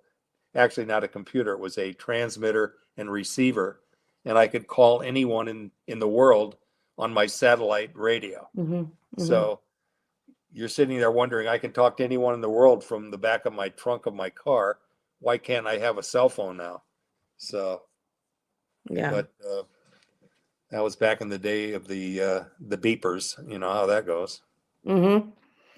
So just going back to media, I just want to touch on this because it's kind of tied to this. The local media, Nick Barris, brought out this flashlight video, and then he redacted it because the police came out and said it was a trash truck, which has later been proven to see. You can see people walking, literally, like movement with lights, like flashlights. Well, So that was where they had two flashlights and then a third one joined them. Yeah. Have you heard that one? Yeah, I saw that video. So he went and redacted that it wasn't true after, because law enforcement, I think law enforcement asked him to. So Well, the no, I mean, media it was locally is obvious. not. It was obvious it wasn't a vehicle. It was obvious it was something moving. It didn't say it was human. It just said either two deers are carrying flashlights and then they met up another deer, but how stupid can you be? But then originally they were trying to say it was a vehicle, but then vehicles don't go left, right, straight, and across while they're driving Right. in two different directions. Right. And unless it's two separate vehicles. Right. And then the third vehicle joined them. So Right. why didn't the third vehicle crash into the other two vehicles? So I mean, it was three humans, and it was very obvious that the third flashlight was the little boy, is what I think. You think? Well, Yeah. Okay. So in this case, not knowing it, I think in this case, the chances that the local media are going to, I guess that was my only comment, is my point, that I don't think local law enforcement want the local media talking. So it's just an interesting case. It'd be hard to believe they would have that kind of a hammer over them, but if it's a small community, then of course, they can have a lot of control and do these subtle little threats to you. So you might want to back away from this. You might not want to talk to that person. You might want to, subtle things that make that they don't want you involved. So. Okay. Yeah, and Reserve Glitchins also lives in the area and said, aside from the newspaper reporter, because that's who we were just talking about, who does one contact when it's believed that the local Sumner County Sheriff's Office is corrupt, biased, and/or incompetent in internal affairs of some sort that is outside the county, There's only one uninvolved. agency that does that, and that's the FBI. And you have to have proof that there's corruption before they'll investigate it. They won't just take your word that you think that somebody is corrupt. They have to have some kind of evidence or something that's going to make them open up an investigation, because their bosses won't allow a case to be open unless they have proof of corruption. And then what they do is they take that proof and then they expand on it. And that's how they convict any, cop that's dirty or not doing his job. Because they are already involved. They were, because he did call me back when I submitted the audio evidence and thanked me, talked to me for 10 minutes. I just don't know where they are now with it. Well, yeah, If and they're you never still- will. The police and all federal agencies that do investigations are not required, and in most part are not allowed to provide any factual basis. Their common phrases are, "We're working very hard on it, and just please be patient." I mean, they're given exactly what to say and how to say it. So, and this goes on in every law enforcement agency in the world. And part of it is a protection device. You don't want to provide information that's ultimately going to be used against you in your investigation. But more importantly, you don't want to let anyone know suspect related information, for example, because then what if the family goes out and beats up or kills someone that ultimately finds out that they weren't a suspect and they didn't do it? So everything in investigation is either it's sensitive or what they call classified. And in some cases, major cases, they actually put it through a grand jury and then suffocate it that way. Okay. Chris says she didn't catch your name. It's Kelly Snyder. Kelly's his nickname. We're not going to give you his real name here because that's how I know him. And Kelly Snyder. Well, it's been since 8th grade as a nickname, so it's somewhat permanent. Well, permanent in the sense that, my parents didn't like it, but then it was just a group of 8th graders saying, "Hey, let's come up with nicknames," being 8th graders as we are. And they wanted to give me a name, and I said, "No, I think I'll pick one that I like." And how I came up with Kelly, God only knows. You don't remember how? That's funny. Maybe I thought it was a cool name at the time. I don't know. And ironically, in my 9.5 years of being undercover, I always used it as a middle name, just in case someone, while I was working undercover, my neighbor or a friend saw me on the street and yelled out, "Hey, Kelly." I wanted them to know that I wanted the crooks to know that that was actually my name. And then ultimately, I only used it on 2 separate undercover names in my career. But oh, that's awesome. That's great. Reserve Collection says, "Thank you for the FBI Internal Affairs answer. Problem is the Sumner County Sheriff's Office won't ask the FBI to take the lead. Suspicious." Yeah. Well, they won't ask them, but that has nothing to do with corruption. So if you can find some corruption of something that they've done or were supposed to do but didn't do, then that they can open a case on that. Because almost every case has a routine and steps that you have to take in every case. And these are almost every police academy in the world trains their officers almost identical. The only thing that changes is your local city, county, and state laws that differentiate from other city, county, and state laws. So once you've determined that, every police department in that state, regardless if it's a sheriff's department, police department, or a government agency of sorts that investigates, they all have to follow the same local rules and guidelines, policies, procedures. And it's just the way it is. And if someone's not following their procedures and they're doing it on purpose or accidentally, you can still open a corruption case on them. Okay. They've claimed that they don't have evidence. YouTube's pretty good sleuthing, and some stuff's come out that I would be shocked that they don't have. Maybe they're trying to, I don't know, like you said, they're not obligated to tell us. Maybe they don't want and the suspects to know they're onto them. I don't know. for all you know, that they're doing exactly what they're supposed to do, and they're working their way towards making arrests or finding someone. So just, think of it that way. No police department in the country, in the US anyway, is allowed and should not be telling a family member or a friend anything about the investigation. You're only supposed to be talking to other law enforcement or internally with people in your office. Right. Okay. And Chris says, I bet you have a lot of interesting stories. Yes. I don't know. He gave us a couple at the beginning.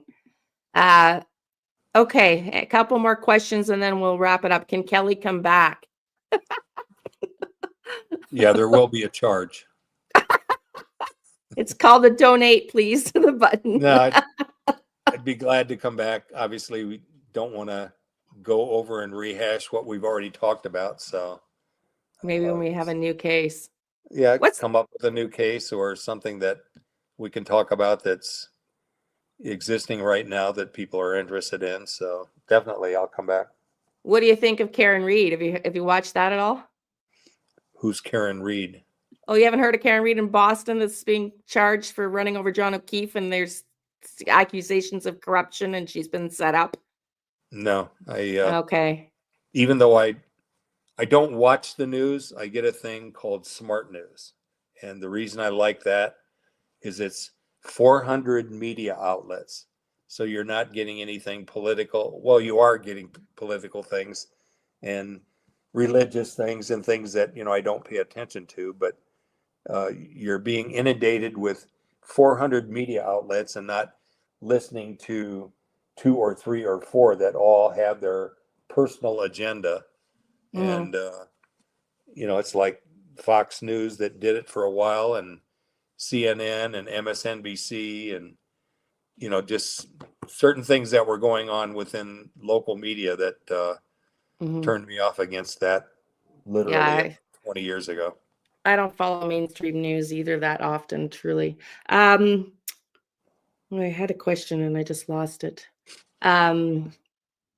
See if it comes back to me. Shoot. Oh yeah. What is there a famous case that we've solved, that the group solved, that you've solved? Well, I don't know that you would refer to any of them as famous, but noteworthy Popular. would be a case I worked on, a lady by the name of Linda Randolph here locally in Arizona. It wasn't so much that it was famous, it just that I, along with our search and rescue people and the father of the missing girl, was a pilot. And she took off one day 5, 6, 7 years ago with her, at the time, boyfriend, who was married and said that he was going to get a divorce. And the questionable divorce was lasting into month number 8. So the airplane ride that they were on, going up to Sedona Airport to have lunch, was supposed to be her telling him, either get the divorce this month or I'm leaving you. So no one knows what happened, but he either shoved the yoke forward and the plane went into the mountain, or they had an accident, but it was 6 miles outside of the airport. And we looked for that airplane for 3 years, finally found it in the crevice of a mountain where you couldn't see it from below or above. You had to actually climb the mountain about 150 feet before you could see the airplane. And, Wild. And I used to be a pilot, so I flew with the father. He went and got his license renewed, and we flew around this same area, Sycamore Valley up here in Arizona, and 1,000 times flew over that airplane, but just we couldn't see it. When we brought in the helicopter to see if we could move all of the trees and the brush that was surround the airplane, the helicopter backwash wouldn't even show the airplane from above. The only way we found it was two hikers 2 hours away from where the plane crashed heard what they thought was thunder and went in the direction of that sound, thinking that something crashed. And when they got to the mountain where they thought the crash was, or something that made that large sound, they didn't see anything. There was no smoke, no fire, no nothing.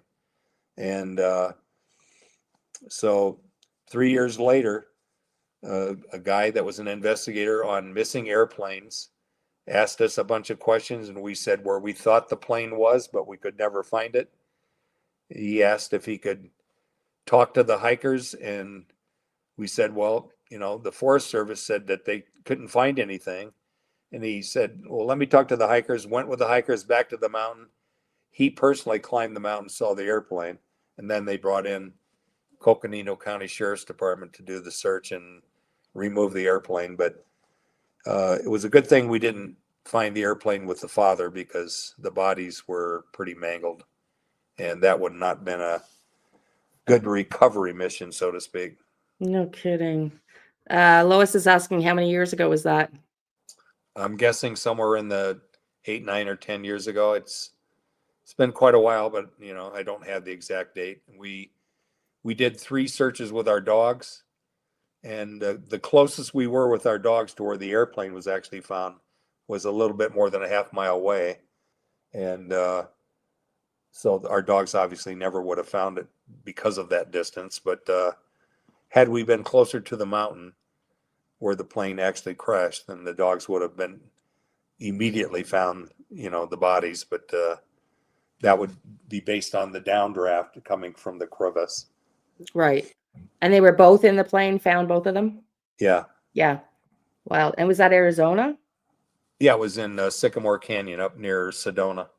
Okay, because I don't want to lose this question from Jen, just because Lois says, if in Arizona, I know a woman there who saw where that plane was, meaning she had a vision of the crash. Never heard from that person, because none of our people, none of the members of the group provided that information. Okay, interesting. And we would have had that information from day one. But when we went to the Forest Service and asked them if they had any reports of a crash, they looked in their computer and said no. Well, guess what was sitting on the desk was the information from the 2 hikers that was going to be put in the computer 2 weeks later, because they were in the middle of a move from going from their old facility into the new facility. And 2 weeks later, that information went into the computer. And of course, we got the information that there was nothing that where that 2 hikers had seen or heard that crash or heard that thundering sound. And otherwise, we would have solved it probably within less than a couple of weeks. Wow. Astrology for Mystics with Jen asks, what's the one case Kelly wishes he had solved or could solve? Currently, it's one in California called Dia Abrams. Her name's Lydia, Lydia Abrams. And it's from Mountain Center, California. And we're working with a lazy, incompetent piece of garbage sheriff's department at the time. Our dogs told us where the body was, but we can't uncover it. And we've given that information to them. And as far as we know, they haven't done the search. And that's frustrating as hell. That is frustrating. That's kind of how I feel with this Sebastian Rogers case, truthfully. The group has been together 22 years, Kelly, you said? Yeah, November was 22 years of last year. And so, for those of you, go ahead, sorry. 22 and a half years, essentially. It's crazy. And for those of you joining late, we have I'm going to say Kelly, because I haven't been with the group as long as many of them, a track record of solving cases, about 35 to 40%, you said? 30 to 40%, and law enforcement, the best we've ever had is 38. So, I mean, we do keep track of it. 38, yeah.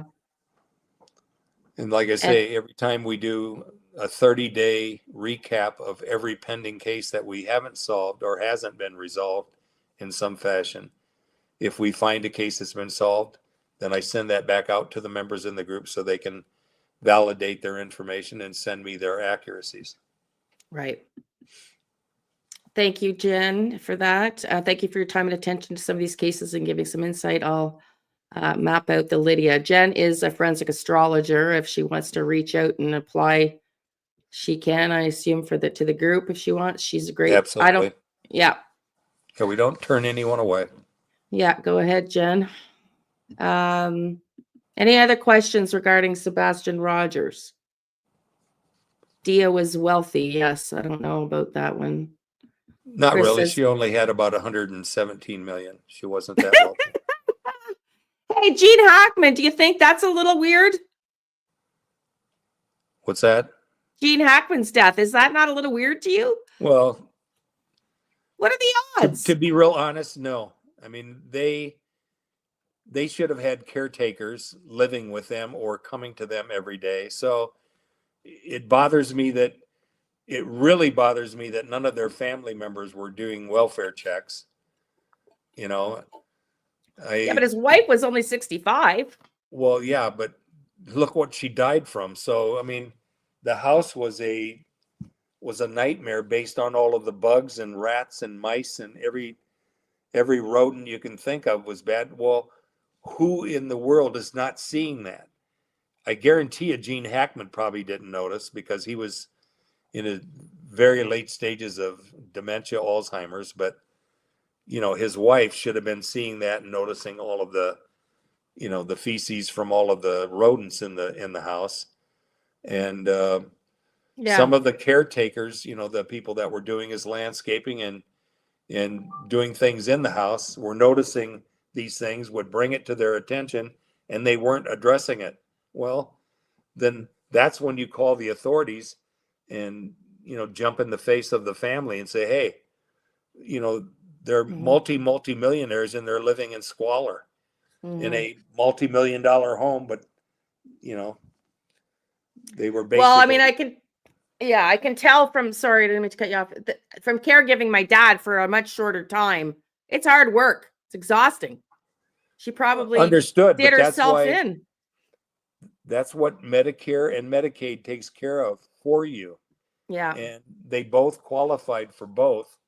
So where were the caretakers? The people that would come in daily to see how they were doing and take their vitals and, and like I say, if I had a chance to talk to the family, I'd be going back to my expletives again. I guarantee, I mean, it just, how they went that length of time and not communicated with them, it just boggles the mind. But well, they weren't in the will, so I don't think they were that close.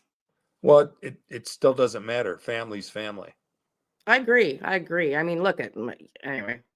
I agree. Except for my mother, I won't talk to her anymore. She's disowned. Sociopath. What does Kelly think about Sebastian's stepdad calling into random YouTube channels and flying off the handle on tangents? He doesn't know the case, so. Well, yeah. And my answer generically would be, then why aren't people getting on YouTube and yelling at him? Because he's taking them to court. The one that is.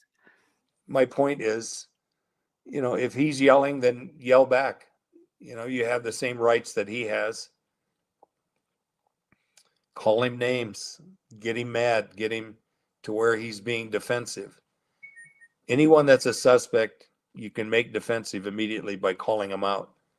And I've done that 1,000 times. So just, if you don't like what's being said, if you don't like what's being said, then get online and do your own thing. Maria Cami wants to know if Sebastian's family ever contacted him. No. I asked Robin, Sebastian's grandmother, wanted Seth to contact you, but he never did. Now, it came out later because he's still a suspect, according to Ellie. Does that influence whether we would take the case or not? If a parent asked? If the parents asked? Yeah, as long as local law enforcement would support it. Yeah, and that would be the biggest question mark right there. If they ask, we'll definitely take the case. One of the main suspects in the Dia Abrams case is the fiance, and he's the one that contacted us. and asked us to investigate it. And I Mhm. knew that he was a person of interest and one of the main suspects at the time we accepted the case. Mhm. But we're looking for the missing human. We don't care where the information comes from. And then we're very careful on how we treat that individual. And Okay. I, on numerous occasions, confronted him and just said, you're the number one suspect. I'm not going to tell you anything about what I know. And he understands that. Okay. So, I mean, if Seth Rogers changed his mind, he could reach out and get help with the case from us. Absolutely. Okay. You might Okay. not like the answers, but Yeah. Well, he wasn't interested, apparently. That was months ago. I don't think he knows Carla enough about the case to say whether or not he feels Sebastian is alive, but maybe you could talk about statistics. no, I have no clue. It's time is the enemy, and that's on any missing person case. Oh, wow. Okay, Regina. Actually, people were protesting yesterday at Sumner County Sheriff's Office for corruption. It was in some paper. Okay, interesting. Okay, so one last question, because I think we'll wrap up. We've taken a lot of Kelly's time here. He's a busy man. And thank you again. If anybody can find it in their hearts, I'm going to leave the donate button up to send a donation in, because it's all free to the families, and we all volunteer, and Kelly volunteers. Thank you, Kelly. I love this. Just proves they lie. Definitely could have had the FindMeGroup help 13 months ago.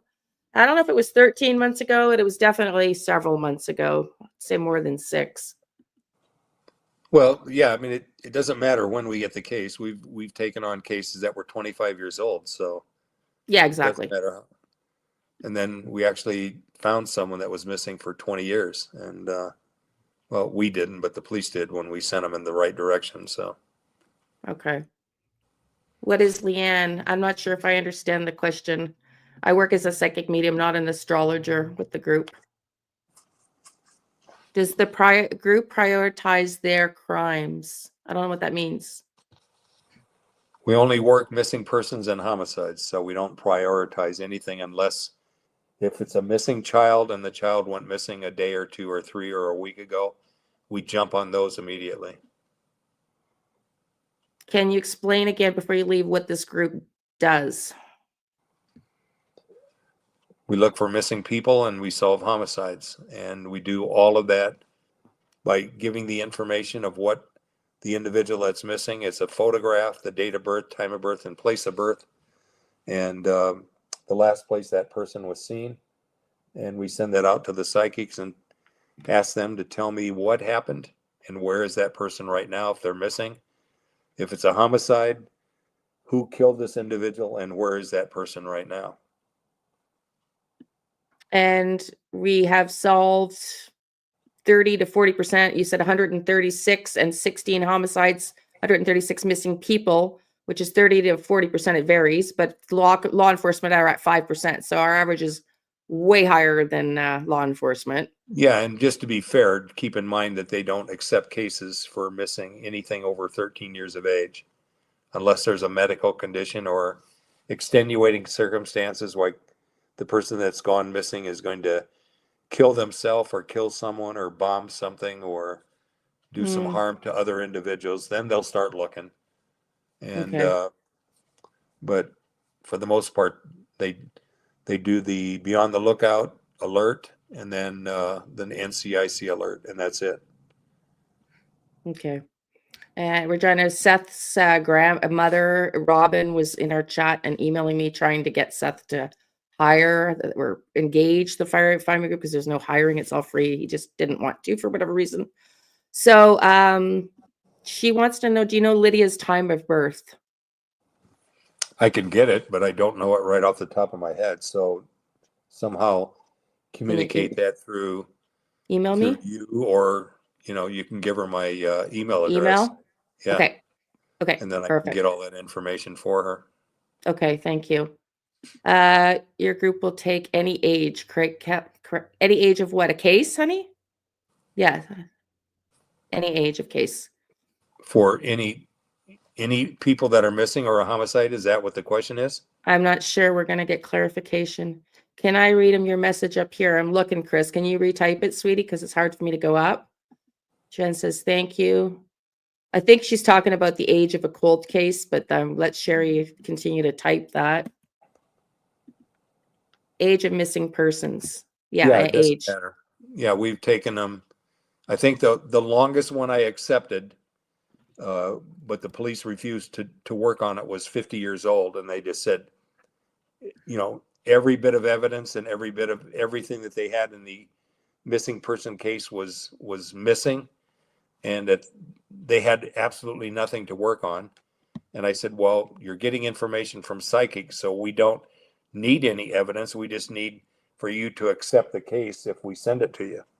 And they said no, it was too cold and too old. Okay. Chris says, thank you very much, Mr. Kelly, for your time and insight. I appreciate you so very much. I have saved the FindMeGroup donate link and will be sending monthly donations for this case. Wow, Chris, that's wonderful. Thank you. Thank you very much. I appreciate that. Very much.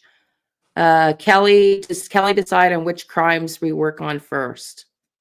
No, they're all when they are received is when they will be dealt out in an assignment. And the only one that we shove ahead of all of the other cases is a person that's missing within that 2 or 3 days, and it looks like we can go find them right away.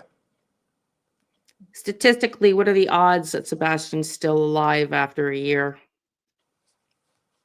I would say no, but then, like you said, if he was being moved around, it can last forever. Well, I saw Jen's post. I don't know Jen super well, but I saw her post. She's a forensic astrologer. My mod just introduced me to her, and I can tell she's super detailed and good. And she's found the same thing with Sebastian, so that's why I was just curious. Well, the main thing to know is time is the enemy. The longer the person is missing, the chances of them being found alive is minimized considerably. So I would say anything over 2 months. We just assigned a case yesterday where a lady's been missing over almost 2 years, and there's no way in God's earth, she would be missing her children or her dogs. So chances of her being alive are almost non-existent unless she had a mental breakdown. And then if she had a mental breakdown, she's on the streets somewhere and would eventually be arrested for being homeless or committing crimes on the street because she had no way of having access to any money. So, like I say, time's the enemy, and if someone's missing for any more than 2 or 3 months without a mental incapacity or something that's related to drugs or alcohol, then chances of them being alive is pretty much non-existent. Okay. Unless they're kidnapped or potentially. Statistics and things that we've worked on. So. Okay. Sherry's saying, I mean, because the police will not look for anyone over 13, but Kelly's group will do any person of age. Yes, absolutely. Any age. Yep. And Miss Q left a donation as well. Thank you so much, Miss Q and Chris. I really appreciate that. Have you ever found, and Kelly, with your permission, can I put your link up every live? Because we do lives almost every day. When you say my link, what do you mean? The donate link. Oh yeah. I thought you meant my website, which no, just the donate link. Yeah, just so that everyone knows, we're not looking for cases. We're already backlogged, but we will accept any case, anytime, anywhere, but just don't want 500 to come through the door. Okay. And keep Sebastian, we only work on 3 to 4 cases a month. Okay. Have you ever found a child after a year and the parents hid them? No. Okay. Not anything we worked on. I think there's been cases that I remember in the past that has been found, but we had nothing to do with the investigation. Okay.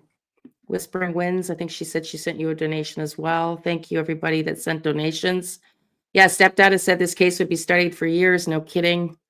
181 watching. Thank you, everybody, for watching. Please do the YouTube-y things, and please consider donating. I'm going to put this donate button back up. And I think if that's it, we'll have you out and see you another time when you're not super busy. Thank you, Mr. Snyder and Leanne, for this live and all you do for missing kids and families. Thanks to everyone for listening, and hope to see you in the near future. Okay. Thanks, Kelly. Have a good weekend. Talk soon. Thank you. Bye-bye. Bye. Bye. Okay, everybody. How did that go? How'd you like that? That was, he's a busy guy. So he did say, thanks for asking. He did say he would come again, you all. I'm glad you enjoyed that. He's, I know you've heard me talk about him. I enjoyed this live. Yeah. This is why I talk so endearing about him. I mean, the first thing he said to me, showed up at like 10 to 1 behind the scenes, is, joking me. How are you working out your your felony charges? Start laughing. Look. Yeah, Kelly. And then he's just got a great sense of humor. How's your dad? Is your dad still with you? Because I haven't talked to him about my dad since he helped me. When my dad's case, I didn't thank him there because I thanked him already. But, he had somebody, the calligraphy expert, prove. She actually trains the Miami police and works in court all day, every day as a court witness or expert, if you will, in calligraphy, and proved that my dad didn't sign the documents that were forged. Like he's just absolutely like just a sweetheart, So yeah, I appreciate everybody. I know not everybody can afford to donate, but I just really want to do what I can because he's just outstanding, really is. So yeah, everybody, thank you for being here. I appreciate it all.